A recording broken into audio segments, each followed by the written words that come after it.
working both in television and radio, I would always be struck by the difference in the response that people would have to either a TV piece that I'd done or a radio piece. In the TV piece, and I would do a commentary or I do a funny bit that was like maybe 7 minutes long on a show. They say, "Oh, I saw you on television," and I'd ask them, "What did you see?" And they say, "Well, it was that you reminded me the piece where you reminded me of my Uncle Ben, or you were wearing that green tie," and I'm thinking, "Green tie, Uncle Ben, what this?" They weren't there for what I was doing. They were sitting in front of a television set and they were having a central nervous system depression. And then if somebody said, "I heard something that you had done on the radio," I'd ask them, not only could they tell me what the point was that I had made in it, they could tell me what they thought about it at the time. And I realized, I said, there's a big difference, not only between radio and TV, but between vision and sound. And what we hear brings us closer to communication and to a connection. It's a social sense, more than vision is. We internalize what somebody else says and make it part of our own experience. And so I said, when it comes to radio production, and I'm doing a radio piece, in this case, let's say a 3-hour drama of my family's history called Blacklisted,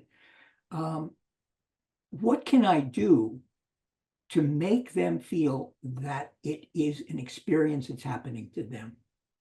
They're going to be hearing it, but what they're going to be seeing in their mind's eye is going to be based on their experience. So if I say somebody's a villain, they're going to cast in their mind the perfect villain for them. They've had villains.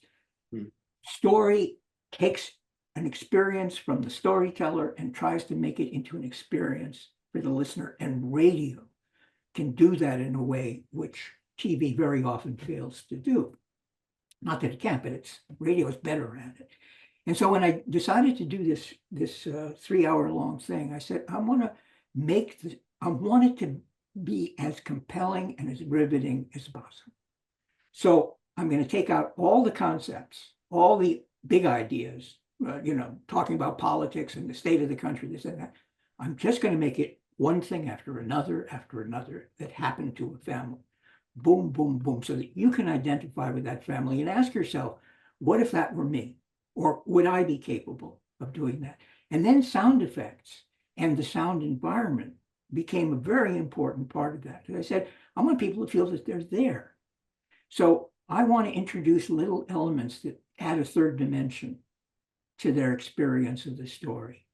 Radio, by the time I was working on my production, had wonderful resources and tools for being able to play with the placement of sound, to make a scene move around, to give you chills if the bad guy were suddenly speaking behind your back.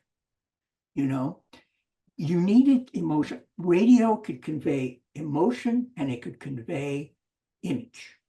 And if you have a specific image in your mind and it feels real to you, you're going to digest it deeply. And you're going to figure out what that experience means to you. So that was a real important discovery of mine. And then the other part of it that began to mean a lot to me was, does everybody have their own story to tell that can be as compelling as a story produced and professionally and spend months on working on things? And I said, I want to try that out. And that became the basis of the podcast that I did. I said, can you get an absolute stranger with whom you only have an hour and a half and get them to tell you a story that maybe they never told before, that is so vivid and so real to them, it's going to be vivid and real to you in your own way. So I ended up doing about 225 stories, all with strangers. The podcast was called Morning Stories. And I would bring people into the studio, and I learned how to listen to what they were saying so that I could kind of nudge them in the direction of where the story was that they really wanted to tell there and then. And it usually was a piece of unfinished business, some relationship they were having, or something that happened to them a long time ago that they hadn't completely processed. beginning to sound like therapy, but where all of a sudden they would connect with it because I think they knew somebody was really listening, really wanted to know. So in the hour and a half I would spend with them in a studio recording what they had to say, I would speak maybe 3% of the time.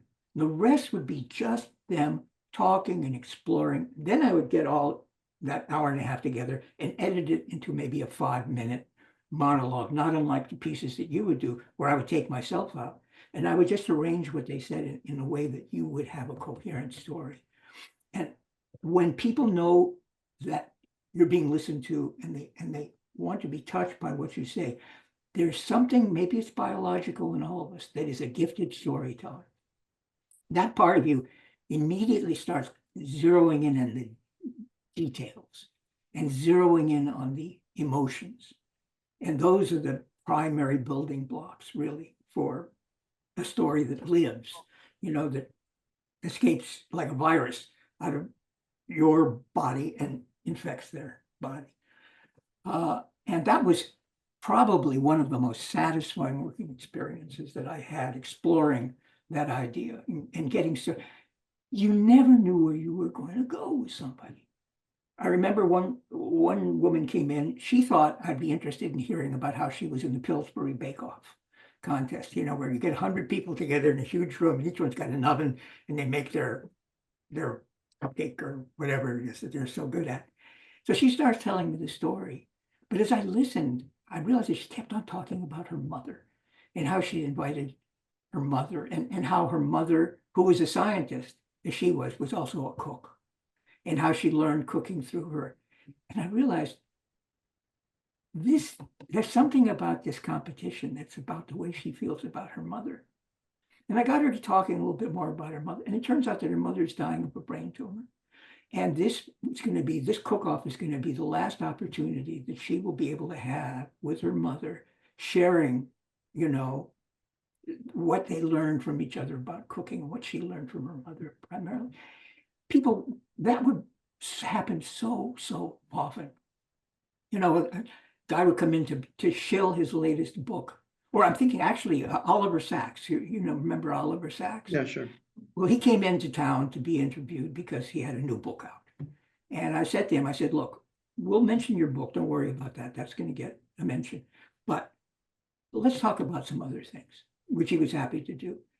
And I started to ask him a little bit about, why are you so interested in people who have such bizarre ailments? What is it that allows you to always find somebody, who's the airplane pilot who has Parkinson's, or so what is it?